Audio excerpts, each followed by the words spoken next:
इस वीडियो में हम बोर्ड की परीक्षा में कुछ पूछे गए ट्विस्ट प्रश्नों का अध्ययन करेंगे, जिसमें पहला प्रश्न है, एक ग्वाला ताजे दूध में थोड़ा बेकिंग सोडा मिलाता है।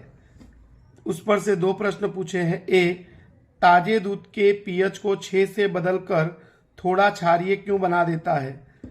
तो आपको लिखने का कारण कि ऐसे दूध को बिगड़ने में समय अधिक लगता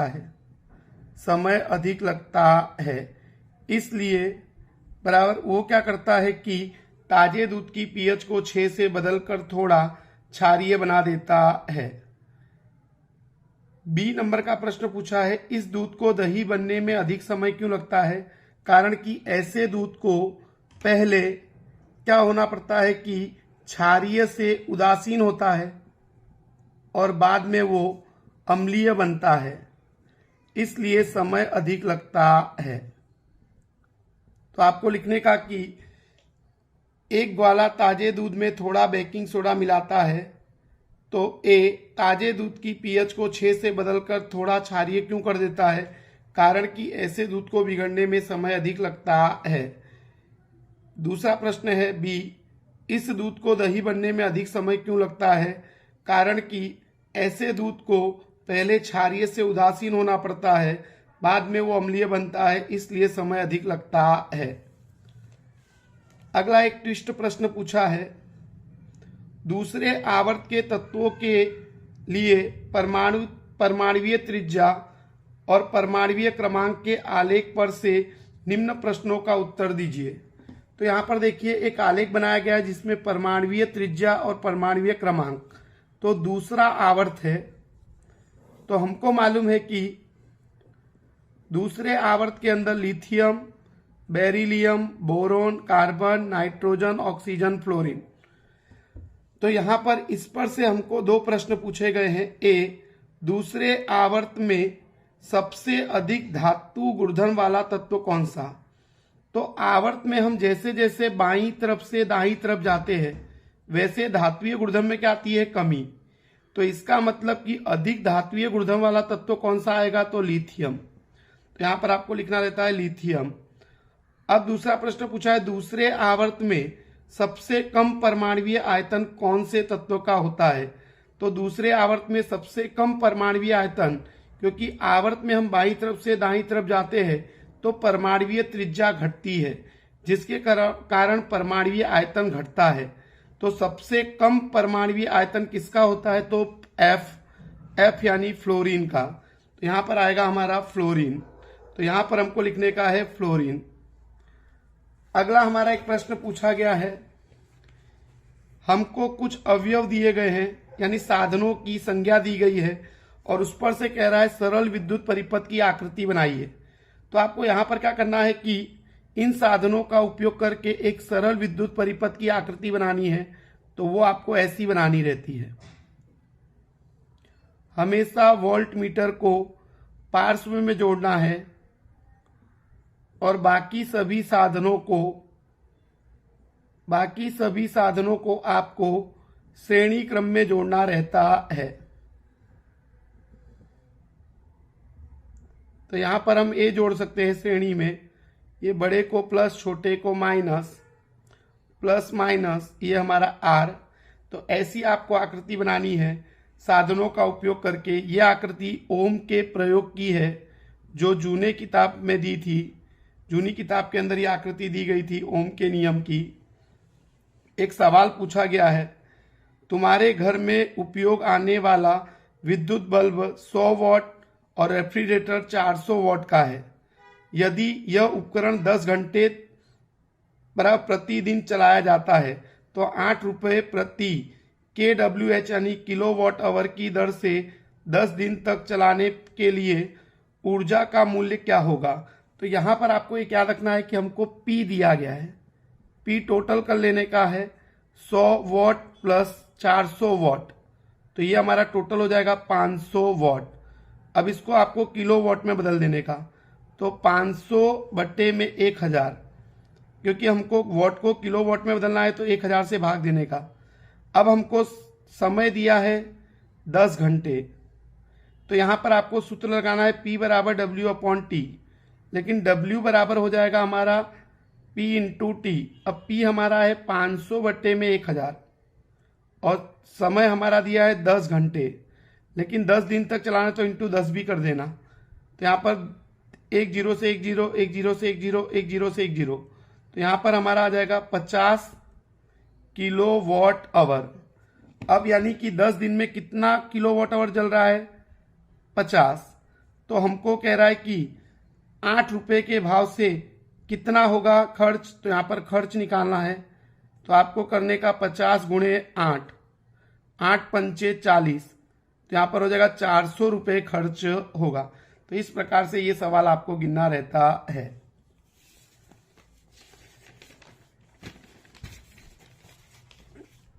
दूसरा हमारा एक प्रश्न है, किसी पदार्थ X के विलयन का उपयोग सफेदी करने के लिए किया जाता है। तो किसी पदार्थ X के विलयन का उपयोग सफेदी करने में किया जाता है। किसमें किया जाता है? सफेदी करने में। तो पदार्थ X के विलयन का उपयोग, तो यहां पर हम विलयन पानी में बनाएंगे और उस विलयन का उपयोग हम किसमें करेंगे? सफेदी करने में।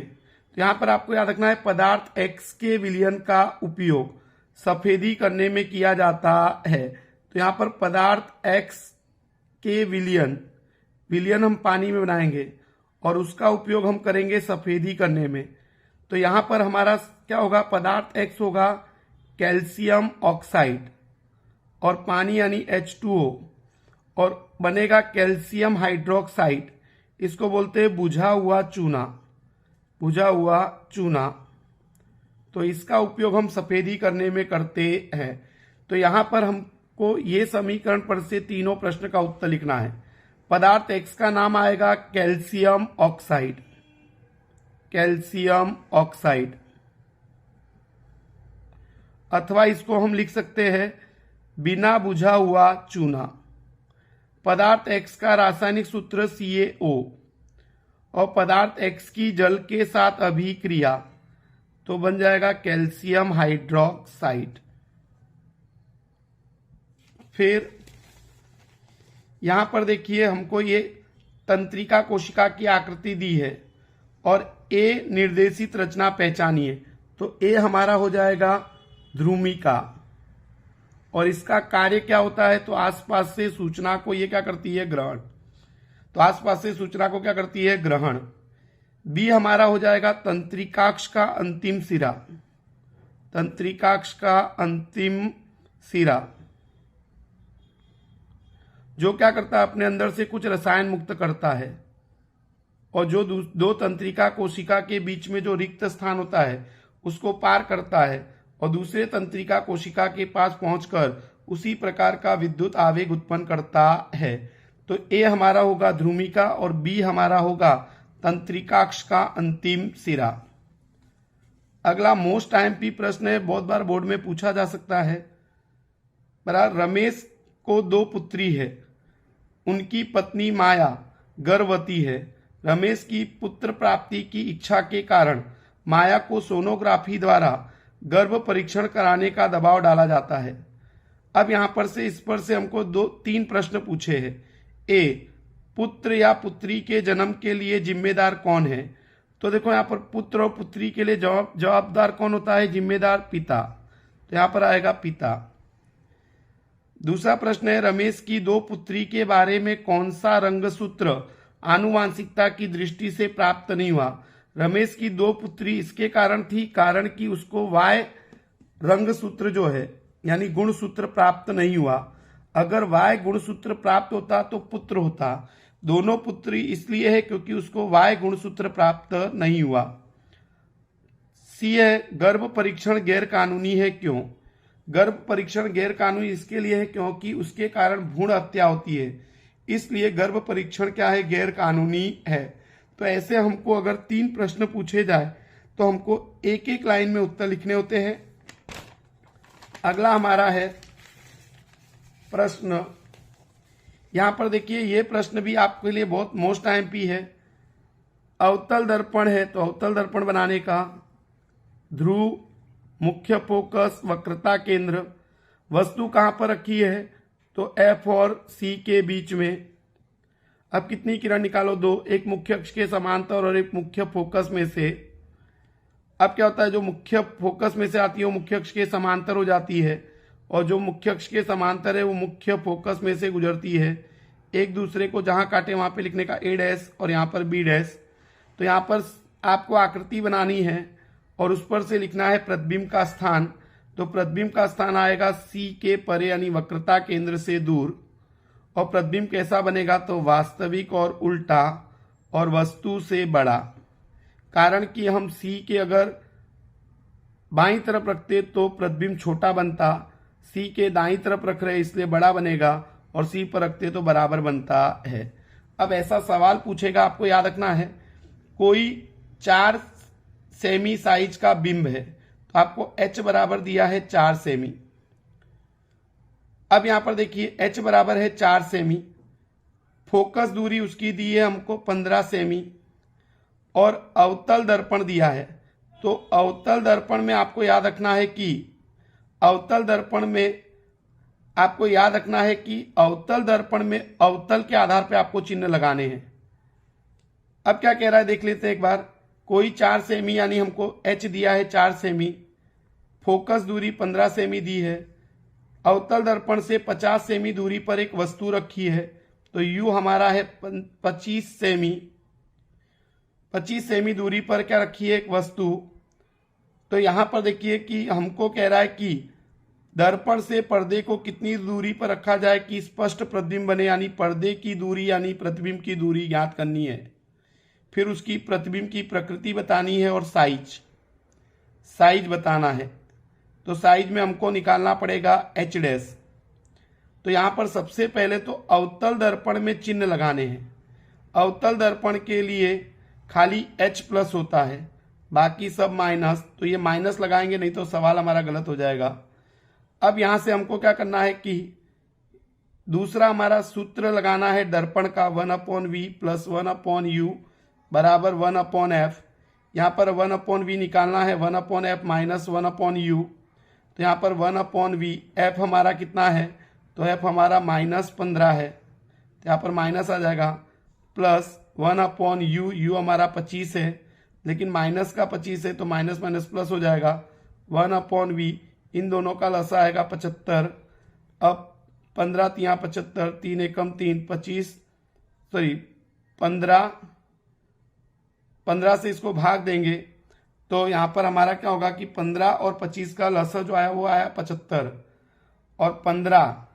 तो यहाँ पर हमको क्या करना है कि 15 से भाग देना है, तो 15 पचे 75, तो 15 पचे 75 हो जाएगा, और 25 तिया 75 तो 3 हो जाएगा।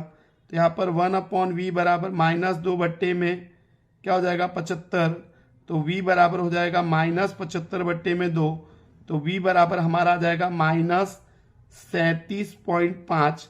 तो ये हमारा जाएगा -37.5। अब इस पर से हम क्या करेंगे कि इस पर से हमको देखो क्या बताना है प्रकृति, तो M बराबर लगाने का -V/U। तो यहां पर हो जाएगा माइनस, यहां पर V का मान लेने का 75 बट्टे में 2 इंटू U हमारा कितना है -25, माइनस से माइनस कट जाएगा, तो माइनस से माइनस कट जाएगा। और यहाँ पर हमारा देखो क्या है कि ये हमारा माइनस एक और आप बचेगा, तो यहाँ पर क्या हो जाएगा कि 25 तिया 75, तो यहाँ पर -1.5 आएगा। तो ये जो -1.5 आएगा तो उस पर से हम बता सकते हैं कि माइनस में अगर M का मान है तो प्रतिबिंब हमारा वास्तविक होगा। इस प्रकार से सवाल पूछा जाए तो हमको हल करना है। अगला 34वां प्रश्न है, अतुल भाई का बिजली का बिल बहुत ज्यादा आता है। सचिन भाई उनको सरकार श्री की सब्सिडी का लाभ लेकर सोलर पैनल लगाने की सलाह देते हैं। ऐसा करने से उनके बिजली के बिल में बहुत लाभ होता है। अब इस पर से प्रश्न पूछा है, सोलर पैनल में ऊर्जा का कौन सा रूपांतर देखने को मिलता है।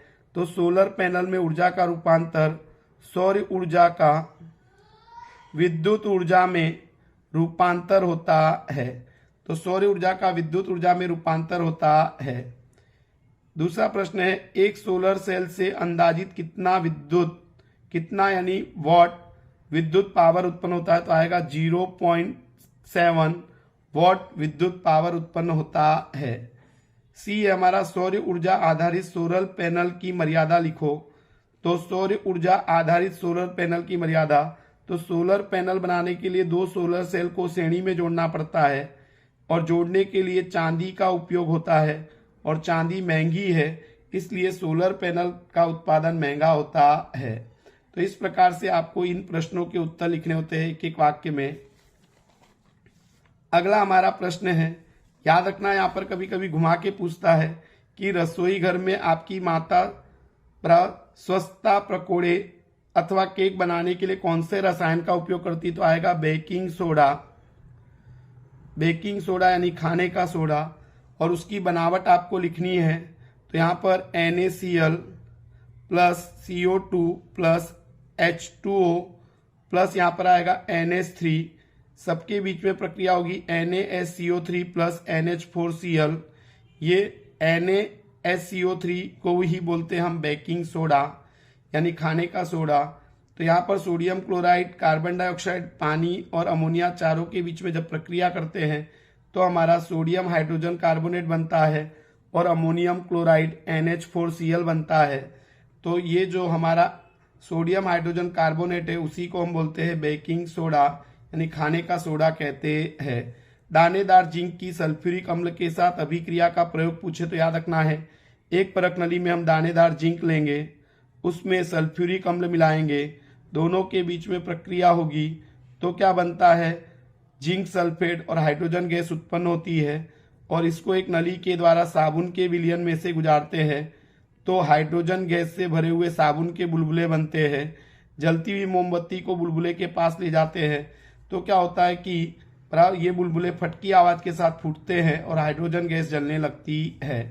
तो इस प्रकार से अगर हम दानेदार जिंक की सल्फ्यूरिक अम्ल के साथ अभिक्रिया करते हैं तो लवण बनेगा और हाइड्रोजन गैस उत्पन्न होती है।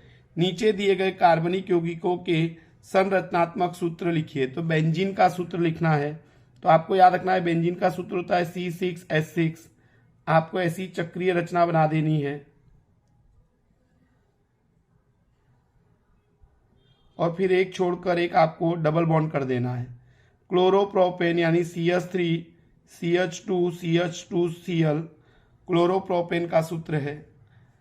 एस्टरीकरण किसे कहते हैं, तो लिखने का कार्बोक्सिलिक अम्ल की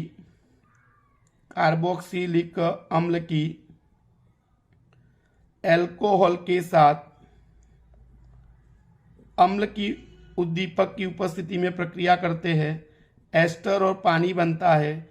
इस अभिक्रिया को एस्टरीकरण की अभिक्रिया कहते हैं। कार्बोक्सिलिक अम्ल की एल्कोहल के साथ अम्ल की उपस्थिति में अभिक्रिया करने पर एस्टर और पानी बनता है। इस अभिक्रिया को एस्टरीकरण की अभिक्रिया कहते हैं। उदाहरण लेने का एथेनोइक अम्ल है, उसका हम क्या करते हैं, एथेनॉल के साथ अभिक्रिया करते हैं। तो यहाँ पर क्या होता है कि H जाता है और यहाँ से OH जाता है तो पानी का अणु दूर हो जाएगा और CH3COO C2H5 बनता है यानी एथाइल एसीटेट बनता है और ये बना हमारा एस्टर। तो एस्टर और पानी बनता है, इसलिए इस अभिक्रिया को एस्टरीकरण की अभिक्रिया कहते हैं। 38वां प्रश्न थोड़ा घुमा के पूछा हुआ है। अंतिम पंक्ति में बैठे किसी विद्यार्थी को श्याम पट पढ़ने में कठिनाई होती है। यह विद्यार्थी किस दृष्टि दोष से पीड़ित है, इसे किसके संशोधित किया जा सकता है या आकृति। तो देखो अंतिम बेंच पर बैठा विद्यार्थी है, श्याम पट यानी ब्लैक बोर्ड को पढ़ने में कठिनाई हो रही है तो वह आएगा निकट दृष्टि दोष से पीड़ित है। और निकट दृष्टि दोष में दूर की वस्तु स्पष्ट नहीं दिखती है और पास की वस्तु स्पष्ट दिखती है, कारण कि जो दूर बिंदु है वो अनंत से हमारे आंख के पास में आ जाता है। दूसरा, नेत्र गोलक हमारा लंबा हो जाता है, लेंस की फोकस दूरी कम हो जाती है, दूर की वस्तु का प्रतिबिंब रेटिना के सामने बनता है। इस दृष्टि दोष को दूर करने के लिए अवतल लेंस का उपयोग किया जाता है। अगला प्रश्न है कि विद्युत चुंबकीय प्रेरण की परिभाषा लिखो। कोई विद्युत रोधी तांबे के तार की कुंडली किसी गैल्वेनोमीटर से जोड़िए। और फिर क्या होगा कि यदि कोई छड़ चुंबक, तो यहां पर देखो आपको एक कुंडली लेनी है और उसके ऊपर तांबे के तार से आपको यहां पर ऐसे गैल्वेनोमीटर को जोड़ देना है।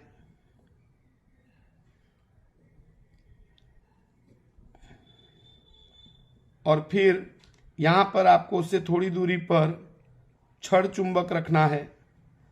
अब कह रहा है कि कुंडली में ढकेला जाता है। यदि कोई छड़ चुंबक को कुंडली में ढकेला जाए तो उसके चुंबकीय क्षेत्र में क्या होगा, परिवर्तन होगा। और चुंबकीय क्षेत्र में परिवर्तन होगा तो प्रेरित विद्युत धारा बहेगी। और प्रेरित विद्युत धारा बहेगी तो गैल्वेनोमीटर की सुई क्या होती है, कोणावर्तन होता है, यानी खिसकती है। अब क्या होता है कि दूसरे में कुंडली के भीतर से बाहर खींचा जाता है, इसे बाहर ले जाएंगे तब भी चुंबकीय क्षेत्र में क्या होगा, परिवर्तन। लेकिन इस बार जो प्रेरित विद्युत धारा उत्पन्न होगी उसके कारण जो गैल्वेनोमीटर की सुई है उसका विरुद्ध दिशा में कोणावर्तन होगा, यानी पहले दाईं तरफ खिसक रही थी तो अब बाईं तरफ खिसकेगी। सी, कुंडली के भीतर स्थिर रखा जाए। अगर इस चुंबक को कुंडली के भीतर स्थिर रखा जाएगा तो कुंडली में प्रेरित विद्युत धारा नहीं बहेगी, तो गैल्वेनोमीटर की सुई 0 पर स्थिर रहेगी। तो इस प्रकार से ये जो बोर्ड में पूछे गए कुछ ट्विस्ट प्रश्न थे, तो वो आपको इस प्रकार से समझ के उसके उत्तर लिखने हैं। जब भी पूछा जाए तो समझ जाने का कि उत्तर एक लाइन का लिखना है, ज्यादा बड़ा लिखना नहीं है, बस प्रश्न को समझने की कोशिश करनी है। अब हमारा अगला पेपर जो है उसमें देखिए क्या पूछा गया है। कुछ ट्विस्ट प्रश्न इसमें भी पूछे गए हैं। जैसे पहला प्रश्न है 26वां प्रश्न हमारा है कि 26वां प्रश्न है कि ऐसी धातु का उदाहरण दीजिए जो, तो यहां पर देखो कमरे के तापमान में द्रव्य स्वरूप में हो, तो आएगा मरकरी।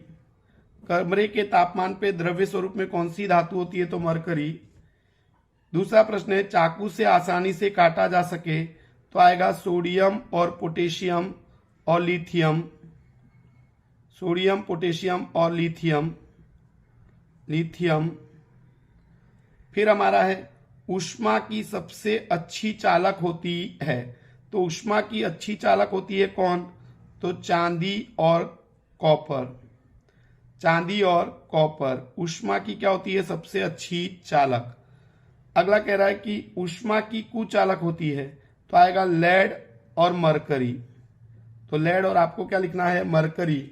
ये ऊष्मा की कैसी चालक होती है, तो ये ऊष्मा की कुचालक होती है। तो आपको लिखने का लेड और मरकरी ऊष्मा की कैसी चालक होती है, तो कुचालक होती है। तो यहां पर आपको उत्तर में इस प्रकार से उत्तर देना है। अगला हमारा है, ये भी प्रश्न थोड़ा ट्विस्ट करके पूछा गया है। तत्व X का परमाणु क्रमांक 12 है। अब तत्व X का परमाणु क्रमांक कितना है, 12। तो यहां पर तत्व X को पहचानना है, तो हमारा हो जाएगा मैग्नीशियम। क्या हो जाएगा, मैग्नीशियम। इसकी इलेक्ट्रॉन रचना, तो यहां पर देखो परमाणु क्रमांक 12 है तो इसकी इलेक्ट्रॉन रचना लिखनी है, तो हम इसके अंदर 12 इलेक्ट्रॉन है। पहली कक्षा में 2, दूसरी में 8, तीसरी में 2। तो यहां पर लिखने का कि तत्व X है मैग्नीशियम और उसकी इलेक्ट्रॉन रचना 2, 8, 2। अब हमको क्या करना है कि तत्व X बराबर किस समूह में और आवर्त में आया हुआ है। तो मैंने आपको बताया था कि अगर बाह्यतम कक्षा में 1 और 2 इलेक्ट्रॉन हो तो आपको वही समूह लिख देने का। 1 होगा तो बाह्यतम कक्षा में तो एक पहला समूह, 2 है तो दूसरा समूह, तो यहां पर दूसरे समूह में आएगा। अब आवर्त के लिए आपको देखने का कितनी कक्षा का उपयोग हुआ है, तो 3 कक्षा का उपयोग है, इसलिए यहां पर आएगा 3। तो यहां पर याद रखना है कि हमको समूह के लिए देखना है कि बाह्यतम कक्षा में कितने इलेक्ट्रॉन है। अगर 1, 2 हो तो समूह में कोई परिवर्तन नहीं होगा, लेकिन 3 के बाद अगर 3 से 8 है तो उसमें परिवर्तन होगा, 10 जुड़ जाएगा। और हमको आवर्त के लिए क्या करना है, कक्षा देखनी है कितनी कक्षा है। अगर 3 कक्षा है तो तीसरा आवर्त, 4 है तो चौथा आवर्त, ऐसा लिखना है। अगला इसमें ट्विस्ट प्रश्न पूछा है, एक सोनार 22 कैरेट सोने का आभूषण बनाता है तथा ग्राहकों से 22 कैरेट का मूल्य लेता है, जिसके कारण सोनार का व्यापार पहले से ज्यादा चलने लगता है। अब इस पर से कुछ प्रश्न पूछे हैं। आभूषण बनाने के लिए 24 कैरेट सोने का उपयोग क्यों नहीं किया जाता? क्योंकि 24 कैरेट का सोना 100% शुद्ध होता है और मुलायम होता है, तो उससे आभूषण बनाने पर, आभूषण को दबाने पर उसका आकार बदल सकता है। इसलिए हम 24 कैरेट के सोने का उपयोग आभूषण बनाने के लिए नहीं करते हैं। दूसरा प्रश्न है, उस धातु का नाम बताओ जो सोने में मिलाया जाता है। तो आएगा यहाँ पर चांदी अथवा तांबा यानी कॉपर मिलाया जाता है, और तांबा और चांदी मिलाकर हम 22 कैरेट का सोना बनाते हैं, और उससे हम क्या करते हैं कि आभूषण बनाने में उसका उपयोग करते हैं। तीसरा प्रश्न है, प्रश्न में सुनार द्वारा दर्शाए गए मूल्य बताओ। तो सुनार ने प्रामाणिकता का उसके अंदर गुणधर्म है, ईमानदारी बोल सकते हैं कि उसने 22 कैरेट का सोना बताकर उतने ही मूल्य का उससे भाव लिया है, इसलिए उसको हम प्रामाणिकता यानी ईमानदारी का गुणधर्म बताएंगे। यहां पर अगला हमारा एक है 39वां प्रश्न, यौगिक एक्स और एल्यूमिनियम का उपयोग रेलवे की पटरी को जोड़ने के लिए किया जाता है। तो यौगिक एक्स हमारा आएगा Fe2O3 plus aluminium. Aluminium Fe से अधिक सक्रिय धातु है तो उसका विस्थापन करती है। तो यहाँ पर अधिक क्रियाशील धातु कम क्रियाशील धातु का विस्थापन करती है, तो ये विस्थापन अभिक्रिया है, और विस्थापन अभिक्रिया ऊष्माक्षेपी अभिक्रिया होती है, तो अधिक मात्रा में ऊष्मा उत्पन्न होती है, जिसके कारण जो धातु मिलती है वो पिघलित अवस्था में मिलती है, और इसलिए इसको बोलते हैं थर्मिट प्रक्रिया। तो ये थर्मिट प्रक्रिया है। यहाँ पर बैलेंस करने के लिए 2 लगाना है, यहाँ पर 2 लगाना है, और फिर सब प्रश्नों के उत्तर देने हैं। यौगिक एक्स को पहचानिए। तो यौगिक एक्स हमारा होगा आयरन ऑक्साइड Fe2O3। दूसरा है इस अभिक्रिया का नाम दीजिए, तो थर्मिट प्रक्रिया। तीसरा हमारा है इस प्रक्रिया का रासायनिक समीकरण दर्शाइए, यानी रासायनिक अभिक्रिया दर्शानी है, तो इस प्रकार से ये आपको रासायनिक अभिक्रिया लिखनी रहती है। 40वां प्रश्न है, लड़ने और भागने की क्रिया में कौन सा अंतःस्राव स्रावित होता है? जंतु शरीर में इसके होने वाली असर को बताइए।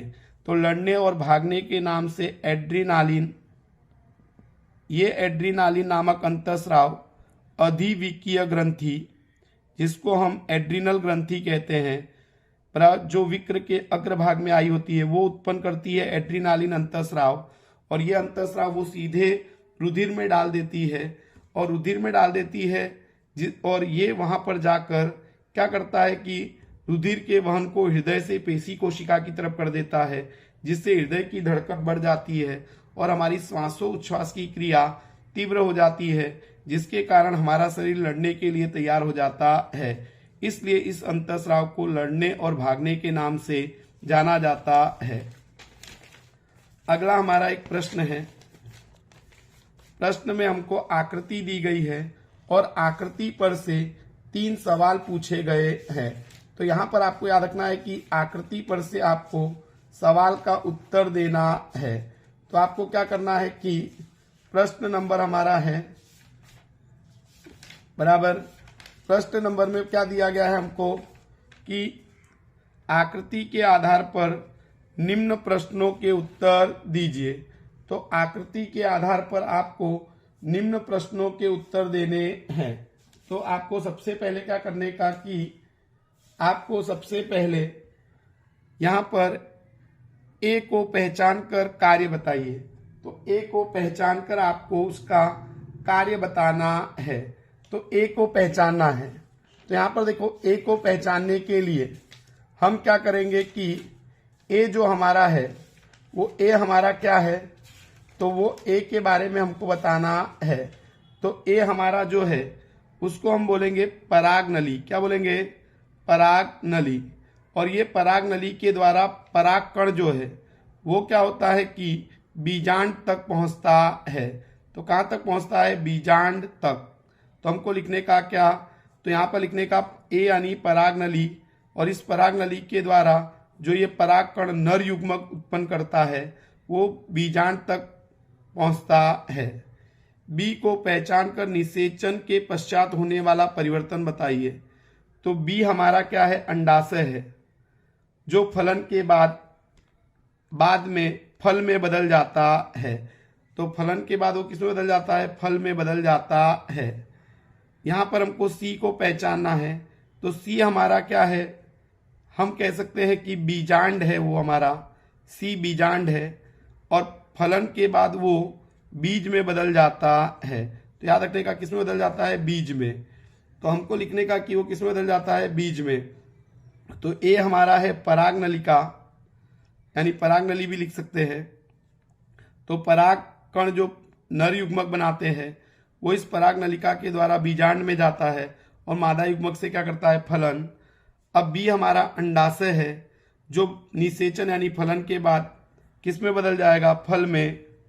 और सी हमारा है बीजांड, जो निषेचन यानी फलन के बाद बीज में बदल जाता है। फिर इस बीज को हम बोकर जमीन में नया पौधा विकसित करते हैं। 43वां प्रश्न है, एक विद्यार्थी सूर्य प्रकाश का लेंस का उपयोग करके कागज जलाता है। सुलगाता का मतलब होता है जलाता है। यहाँ पर याद रखना, एक विद्यार्थी है वो सूर्य प्रकाश द्वारा लेंस का उपयोग करके कागज को जलाता है। तो यहाँ पर वो कौन से लेंस का उपयोग कर रहा है, तो उत्तल लेंस। तो यहाँ पर आएगा उत्तल लेंस। अच्छा, प्रतिबिंब कहाँ पर बनेगा, तो प्रतिबिंब का स्थान कहाँ पर होगा, तो आपको याद रखना है कि यहाँ पर मुख्य अक्ष के समांतर किरणें आएगी और यहाँ पर मुख्य फोकस पर केंद्रित होगी। तो यहाँ पर जो प्रतिबिंब बनेगा वो F2 पर बनेगा, यानी यहाँ पर अगर हम इसको F1 बोलेंगे तो F2 पर बनता है। अब क्या होता है कि किरण आकृति दो रही है, तो आपको ऐसी एक किरण आकृति बनानी रहती है। अगला हमारा प्रश्न है, ये प्रश्न भी मोस्ट आईएमपी है, काफी बार इस पर आपको ध्यान रखना है, पूछा जा सकता है। अब देखो यहाँ पर हमको क्या कह रहा है कि हमको यहाँ पर दिया है कि आकृति में दर्शाए अनुसार चुंबकीय क्षेत्र में रखे गए विद्युत धारा धारित छड़ AB का विस्थापन किस प्रकार प्रभावित होगा। यानी कि ये प्रश्न अगर आपको पूछा जाए तो 4 प्रश्न पूछे हैं, चारों प्रश्न के एक एक वाक्य में उत्तर होंगे। तो यहाँ पर देखिए कि एक छड़ है, उसको ये नाल चुंबक के बीच में रखा गया है और फिर इस नाल चुंबक के द्वारा इस छड़ पर बल लगेगा जिसको चुंबकीय बल बोलेंगे और उसके द्वारा इसका विस्थापन होगा। तो उसके द्वारा उस विस्थापन किस प्रकार से प्रभावित होगा ये हमको बताना है।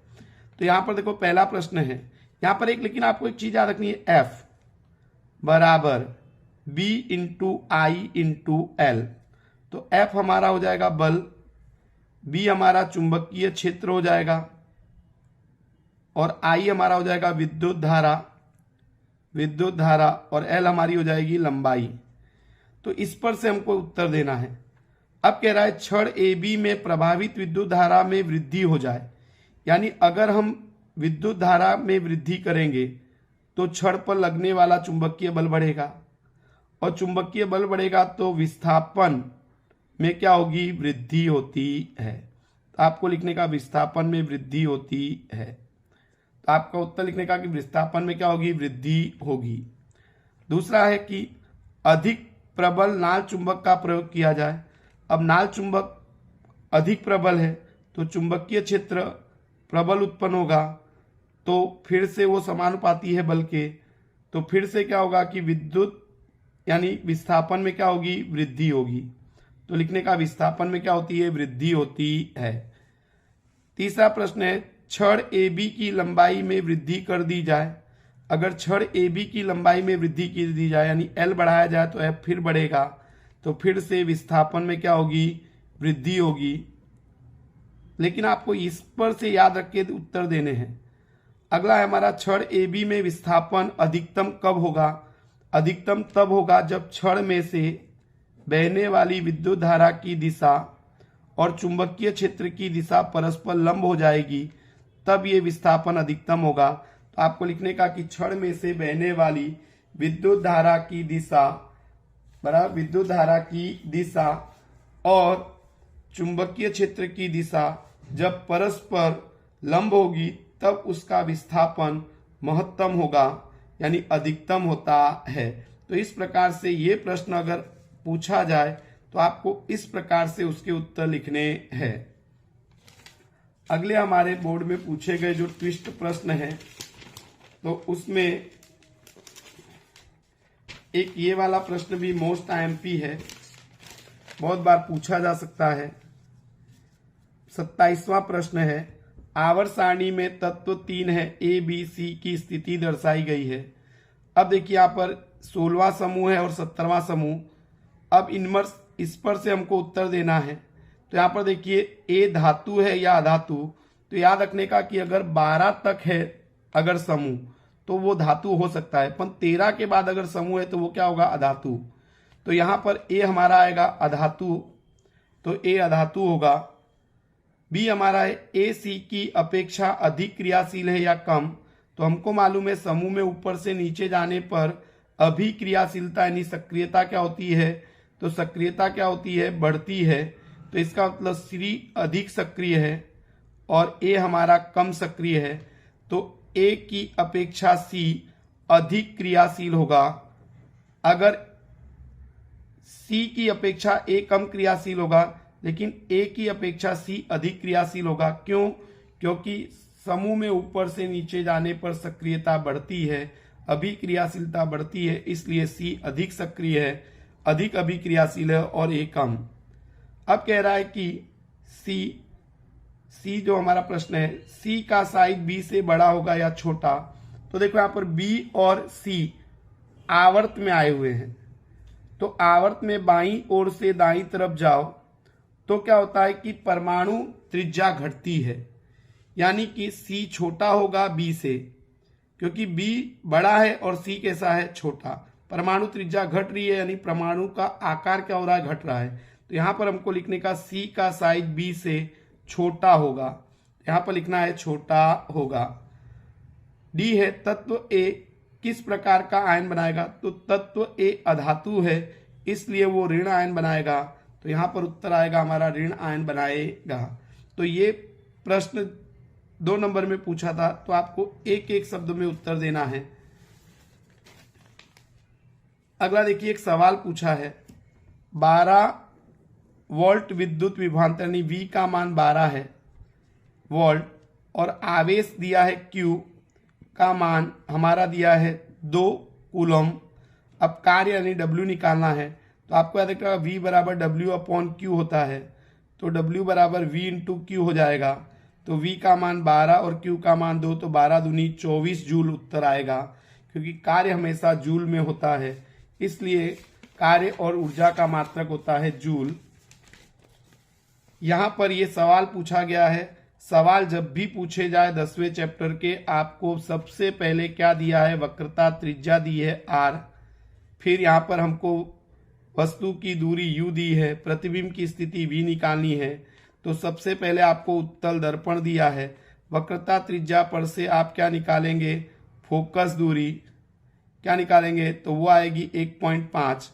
फिर दर्पण का सूत्र का उपयोग करेंगे और दर्पण के सूत्र का उपयोग करके आप v निकालेंगे, क्योंकि u और f हमको मालूम है तो हम v निकालेंगे। और हम प्रकृति के लिए आवर्धन निकालेंगे, अगर आवर्धन प्लस है तो आभासी है और अगर माइनस है तो वास्तविक होगा। फिर हम देखेंगे कि h' बराबर जो आवर्धन होता है, तो आवर्धन का मान जो आएगा उससे हम h का गुणा कर देंगे और फिर हमको देखना है कि बड़ा प्रतिबिंब मिलेगा कि छोटा।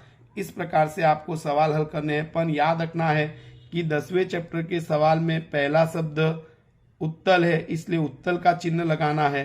तो u केवल माइनस होगा, बाकी सारे की सारी संज्ञा प्लस होगी और दर्पण का सूत्र लगाकर ये सवाल आपको करना है। ये सवाल स्वाध्याय यानी किताब का उदाहरण 10.1 है और तो इस पेपर में अब एक हमारा अंतिम जो पेपर है उसमें कौन कौन से प्रश्न पूछे गए हैं। तो यहाँ पर भी एक हम देख लेंगे कि एक सवाल पूछा गया है कि आँख के डॉक्टर देसाई प्लस 1.5D क्षमता का संशोधक क्या लिखते हैं लेंस, तो P हमारा दिया है प्लस 1.5D। अब लेंस की फोकस दूरी यानी F निकालने को कह रहा है, तो P बराबर 1/F, यहाँ पर F बराबर 1/P, तो यहाँ पर 1/P कितना है 1.5, तो यहाँ पर हो जाएगा 10/15, तो यहाँ पर 5 दूनी 10, 5 तिया 15, 2/3। अब यहाँ पर हमको याद रखना है उत्तर आएगा 0.67D, क्योंकि नहीं 0.67 M, क्योंकि हमको फोकस दूरी याद करनी थी। तो जब भी हमारी क्षमता डायोप्टर में दी हो तो फोकस दूरी हमारी मीटर में आती है, तो यहाँ पर 0.67 आपको M लिखना है और आपको जब भी ये सवाल पूछे तो ऐसे करना है। अगला हमारे जोड़े मिलाइए। देखो यहाँ पर प्लग कुंजी खुली है, तो खुली होगा तो ऐसा आपको निशान होता है, बंद कुंजी हो तो ऐसा निशान करना है, और क्रॉस बिना संधि वाला क्रॉसिंग वायर है तो ये वाला आएगा, और तार संधि है तो ये वाला आएगा। तो इस प्रकार से आपको सही जोड़े मिलाने रहते हैं। दूसरा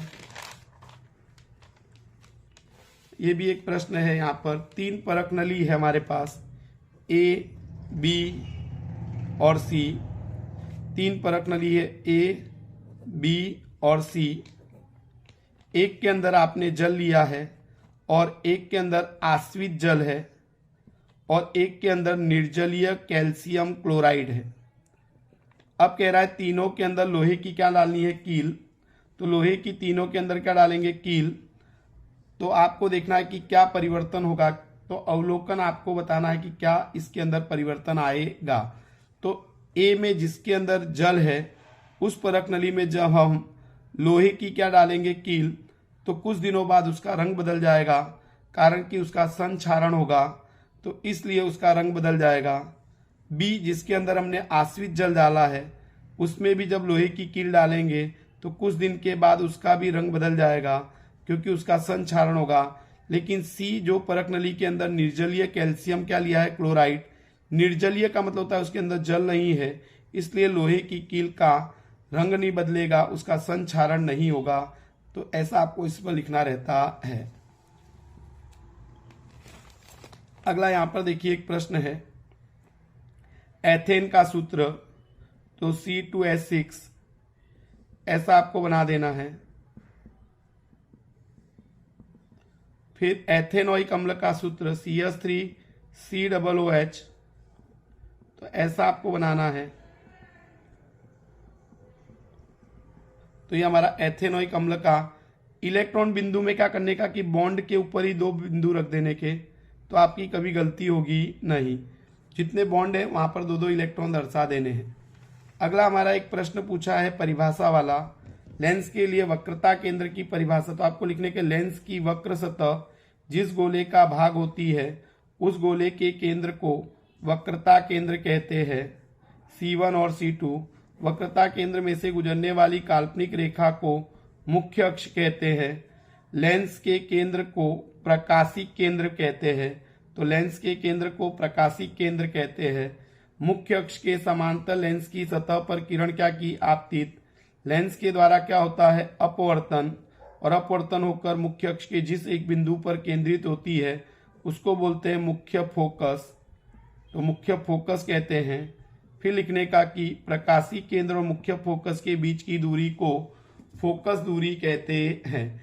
तो आपको लिखने का कि लेंस की वक्र सतह जिस गोले का भाग होती है उस गोले के केंद्र को क्या कहते हैं, तो वक्रता केंद्र कहते हैं। वक्रता केंद्र C1 C2 से गुजरने वाली काल्पनिक रेखा को मुख्य अक्ष कहते हैं, पर इसकी परिभाषा पूछी नहीं है।